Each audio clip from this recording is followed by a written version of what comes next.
다 같이 사도신경으로 신앙 고백하도록 하겠습니다. 전능하사 천지를 만드신 하나님 아버지를 내가 믿사오며 그 외아들 우리 주 예수 그리스도를 믿사오니 이는 성령으로 잉태하사 동정녀 마리아에게 나시고 본디오 빌라도에게 고난을 받으사 십자가에 못 박혀 죽으시고 장사한 지 사흘 만에 죽은 자 가운데서 다시 살아나시며 하늘에 오르사 전능하신 하나님 우편에 앉아 계시다가 저리로서 산자와 죽은 자를 심판하러 오시리라. 성령을 믿사오며 거룩한 공예와 성도가 서로 교통하는 것과 죄를 사하여 주시는 것과 몸이 다시 사는 것과 영원히 사는 것을 믿사옵나이다. 아멘.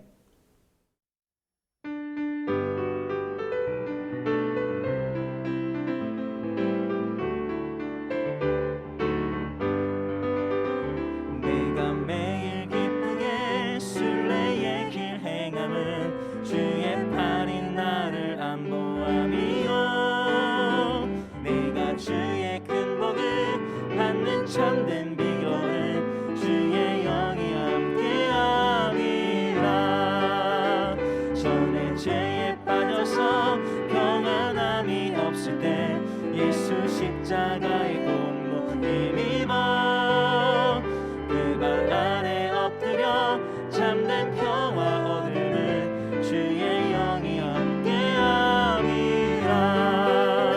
성령이 계시네 할렐루야 함께하시네 좁은 길을 걸으며 밤낮 기뻐하는 것 주의 영이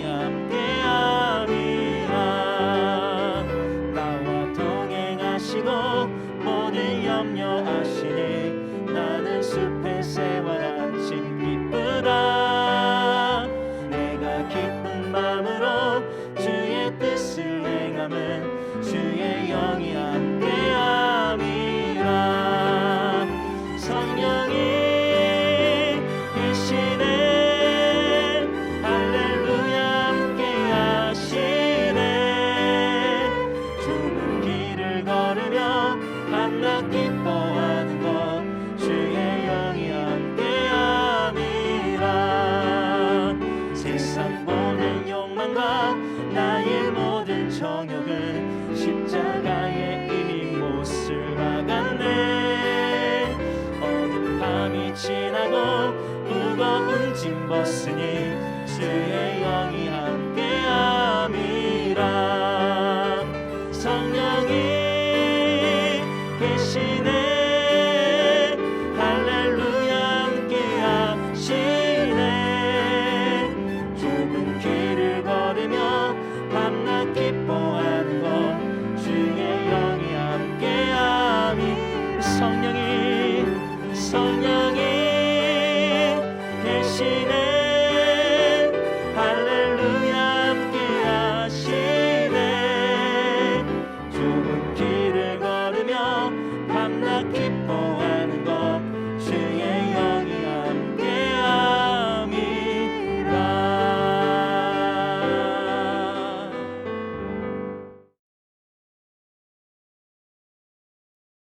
왕이 길갈로 건너오고 김함도 함께 건너오니 온 유다 백성과 이스라엘 백성의 절반이나 왕과 함께 건너니라. 온 이스라엘 사람이 왕께 나와 왕께 아뢰되 우리 형제 유다 사람들이 어찌 왕을 도둑하여 왕과 왕의 집안과 왕을 따르는 모든 사람을 인도하여 요단을 건너가게 하였나이까? 모든 유다 사람이 이스라엘 사람에게 대답하되 왕은 우리의 종친인 까닭이라. 너희가 어찌 이 일에 대하여 분내느냐? 우리가 왕의 것을 조금이라도 얻어먹었느냐? 왕께서 우리에게 선물로 주신 것이 있느냐? 이스라엘 사람이 유다 사람에게 대답하여 이르되 우리는 왕에 대하여 열몫을 가졌으니 다윗에게 대하여 너희보다 더욱 관계가 있거늘 너희가 어찌 우리를 멸시하여 우리 왕을 모셔오는 일에 먼저 우리와 의논하지 아니하였느냐? 하나 유다 사람의 말이 이스라엘 사람의 말보다 더 강경하였더라. 마침 거기에 불량배 하나가 있으니 그의 이름은 세바인데 베냐민 사람 비그리의 아들이었더라.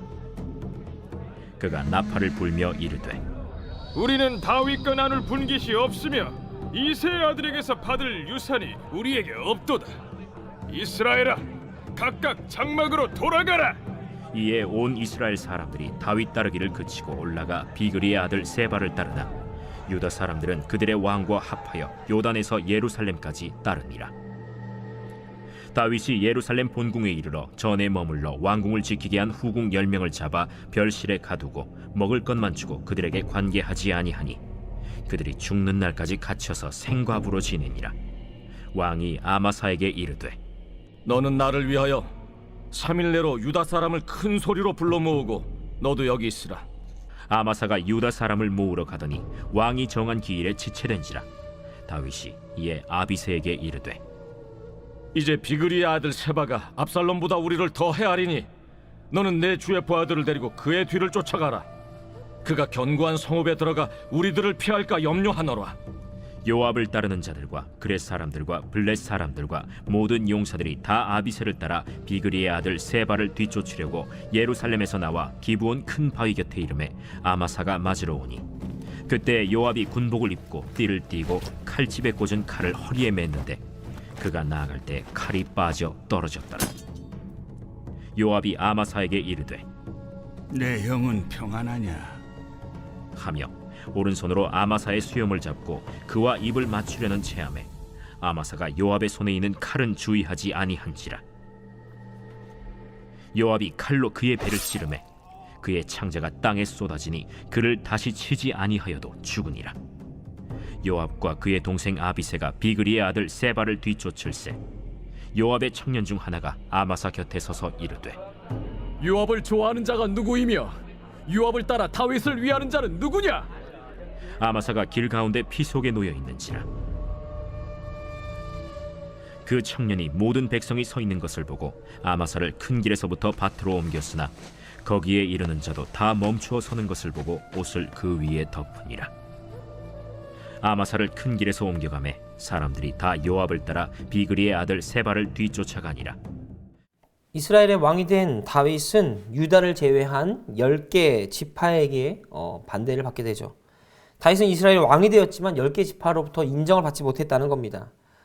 사울 이후에 하나님께서 세우신 유일한 왕이 다윗이었지만 여전히 다윗은 이스라엘 지파들 가운데 은원관계에 엮여 있었고 다윗은 자신의 왕권을 강화하기 위한 숙제로 이것들을 생각했던 것 같습니다. 이 문제를 풀어야 진정한 이스라엘 왕으로서 인정받을 수 있다는 것으로 다윗은 생각했습니다. 그래서 그는 압살롬의 군대 장관이었던 아마사를 다시 한번 군대 장관으로 임명하게 됩니다. 이스라엘 10개 지파, 다윗을 반대했던 이 10개 지파의 폭동, 그리고 그곳에 주도했던 이 세바의 말에 속아서 사람들이 모이고 전투를 준비했던 사람들을 진압하기 위해서 그들과 이야기하고 이 문제를 해결하기 위해서 아마사를 다시 한번 등용했던 거죠. 그리고 다윗은 아마사에게 3일의 기간을 줍니다. 3일 동안 유다 사람들을 모아 이것들을 잘 진압하고 정리할 것을 요구하게 되죠. 하지만 아마사는 기한을 맞추지 못했고 조급했던 다윗은 다시 아비새를 통해 이 세바의 이 일들을 진압하려 했습니다. 그때 요압과 용사들이 그곳으로 떠나게 되죠. 이 모든 일들을 해결하기 위해서 요압과 그 용사들이 떠나게 됩니다. 어찌된 일인지 요압은 가는 길에 기브온에서 아마사와 마주치게 됩니다. 그는 아마사에게 안부를 묻는 척 다가갔지만 실제로는 그 마음속에 그를 시기하는 마음이 있었기 때문에 결국 그 자리에서 아마사를 죽이게 됩니다. 이뿐만 아니라 성경에서는 이런 요압과 같은 사람들을 스루야의 아들들이라고 지칭하며 이 스루야의 아들 3명을 자주 언급하는 것을 볼 수 있습니다. 이들은 다윗이 하는 정책에 반대하는 사람들이었습니다.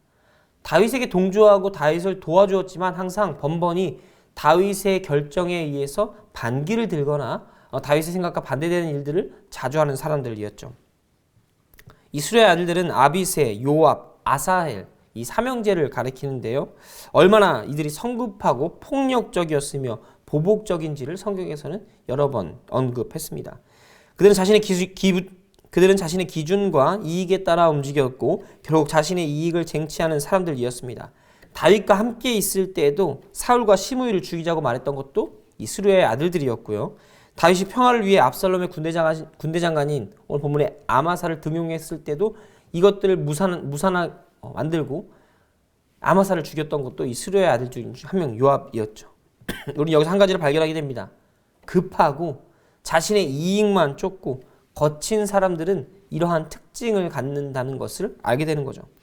이런 사람들을 볼 때 때로는 진취적이고 경쟁적이며 성공을 향한 집념으로 표현되기도 하지만 그 중심에는 하나님이 아닌 자신을 우상으로 섬기는 마음이 가득하기 때문에 이러한 모습으로 나타난다는 겁니다. 모든 문제에서 동일하지만 한 번 더 참고 생각해 봤다면 이러한 문제들은 발생하지 않았을 수도 있습니다. 그 중심에는 자신을 향한 열망이 있었기 때문에 이것들에 대해서 성급하게 결정하고 행동하며 나를 위해 살게 되는 모습으로 나타난다는 거죠. 어떤 사람들은 이런 스루야의 아들들의 모습을 보며 지금 이 세상을 살아가려면 이렇게 독해야지 라고 말하는 사람이 있을 수도 있습니다. 세상을 살아가는 방법은 권력에 다가가기 위해선 더 과감하게 끊임없이 전투하고 쟁취하고 추구하고 지배하고 이것들을 다스릴 능력을 스펙을 쌓는 것이 옳다라고 말하는 사람이 있다는 거죠. 하지만 하나님 나라를 살아가는 백성들은 이렇게 살지 않습니다. 하나님 나라에 속한 사람들은 이러한 원리들로 살지 않는다는 겁니다. 참고 인내하며 하나님을 바라고 구하며 끝까지 기다리는 사람들은 결국 하나님께서 승리를 약속해 주십니다. 우리가 치열하게 전투적으로 쟁취하고 다투고 폭력을 일삼며 거칠게 살지 않아도 하나님께서는 그 승리를 약속하셨고 때로는 힘들고 어려운 길이지만 인내하고 참으면 결국 하나님께서는 모두가 다 살 수 있는 승리의 길로, 기쁨의 길로, 평온함의 길로 인도해 주신다는 겁니다. 스루야의 아들 같은 사람들은 눈앞의 이익에 마음을 움직이지만 하나님 나라 백성들은 눈앞에 있는 이익에 마음을 움직이지 않습니다. 하나님의 뜻을 바라고 하나님의 계획에 따라 살아가게 되죠. 그들은 누가 보지 않아도 부끄럽게 살지 않기 위해서 하나님이 앞에 계시다는 그 신전의식 앞에서 살아갑니다. 자신을 끊임없이 복종시키고 쳐서 욕망의 노예가 되지 않도록 살아가게 된다는 겁니다. 성급함은 우리의 시야를 좁게 만듭니다. 과격하게 행동하고 주변에게 피해를 주기도 하죠. 처음에 양식을 가책을 느낄 수도 있지만 결국 이런 사람들은 자신의 마음 가운데 양심이 무뎌져서 아무렇지도 않게 이런 일들을 행하게 되죠. 다른 사람들에게 별말 안 해도 상처 주는 사람들, 상처 주는 행동을 하는 사람들은 대부분 이렇게 성급한 사람들일 확률이 높습니다. 우리는 이것들을 참 주의해야 합니다. 특히 교회 내에서 더욱더 주의해야 됩니다. 나의 행동과 말투, 나의 모든 습관들이 때로는 다른 사람들로 하여금 상처를 주고 있지는 않은지 살펴보아야 한다는 겁니다. 성급하지 맙시다. 하나님 주신 상황 안에서 우리는 평온함으로 이 일들을 해결할 수 있습니다. 때론 더딜지라도 하나님이 보여주시는 길이 올바른 길이고 우리가 가야 할 그 길이라는 사실을 잊지 마시길 바랍니다. 사랑하는 성도 여러분, 하나님 안에서 누리는 평안은 인내 그리고 기다림으로부터 시작됩니다. 우리의 인생을 주도적으로 사는 것이 아니라 하나님이 주신 인생을 잘 살아가는 것이 우리의 삶의 목표가 되어야 한다는 겁니다. 우리가 주도적으로 무엇을 갖기 위해서 끊임없이 쟁취하고 지배하고 우리의 욕망을 채우는 삶이 아니라 이 땅 가운데 하나님의 백성으로서 하나님이 나를 보내신 이 땅 가운데 나를 향한 계획이 무엇인가 살피는 마음으로 기다리고 인내하며 우리를 여전히 사랑하시는 하나님에서 단련시키고 연단시켜야 한다는 것이죠. 우리는 하나님 안에서 이러한 바른 길을 걸어갈 수 있는 사람들입니다. 오늘 하루도 이 평안함 속에서 참 기쁨과 즐거움을 누리시고 또한 하나님을 경험하는 하루가 되시길 간절히 소원합니다. 기도하겠습니다. 사랑의 주님, 우리를 이끌어 주시옵소서. 하나님의 뜻 안에서 하나님의 계획을 배우고 알아가며 성급하게 결정하지 않고 참으며 인내하며 이해하며 살아가는 우리가 될 수 있도록 우리를 연단시키시고 우리의 마음을 넓혀주시며 모든 것을 포용할 수 있는 하나님의 사람으로 우리를 이끌어가 주시옵소서. 감사합니다. 사랑합니다. 예수님의 이름으로 기도드렸습니다. 아멘. 하늘에 계신 우리 아버지여, 이름이 거룩히 여김을 받으시오며 나라에 임하옵시며 뜻이 하늘에서 이룬 것 같이 땅에서도 이루어지이다. 오늘날 우리에게 일용할 양식을 주옵시고 우리가 우리에게 죄 지은 자를 사하여 준 것 같이 우리 죄를 사하여 주옵시고 우리를 시험에 들게 하지 마옵시고 다만 악에서 구하옵소서. 대개 나라와 권세와 영광이 아버지께 영원히 있사옵나이다. 아멘.